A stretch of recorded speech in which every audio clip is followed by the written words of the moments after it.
আগামী ৮ থেকে ১৪ এপ্রিল জাটকা সংরক্ষণ সপ্তাহ পালন করা হবে। এই সময়ে যারা ইলিশ কিনে খাবেন তারা আইনের লঙ্ঘন করবেন বলে জানিয়েছেন মৎস্য ও প্রাণী সম্পদ উপদেষ্টা ফরিদা আক্তার।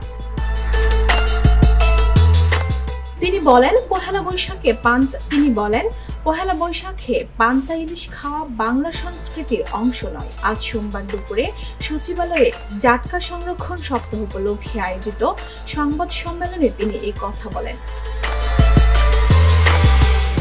মৎস্য ও প্রাণী সম্পদ উপদেষ্টা বলেন, পহেলা বৈশাখে পান্তা ইলিশ খাওয়া বাংলা সংস্কৃতির অংশ নয়। যারা ইলিশ কিনে খাবেন তারা আইনের লঙ্ঘন করবেন। ফরিদা আক্তার বলেন, ঢাকা শহরে আরোপিত সংস্কৃতি তৈরি করা হয়েছে। পান্তা ভাতের সঙ্গে ভর্তা, মরিচ বা অন্য মাছ খেলে তো অসুবিধা নেই।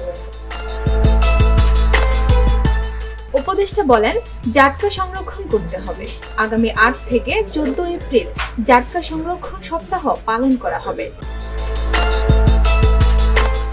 ডেস্ক রিপোর্ট, ভোরের পাতা।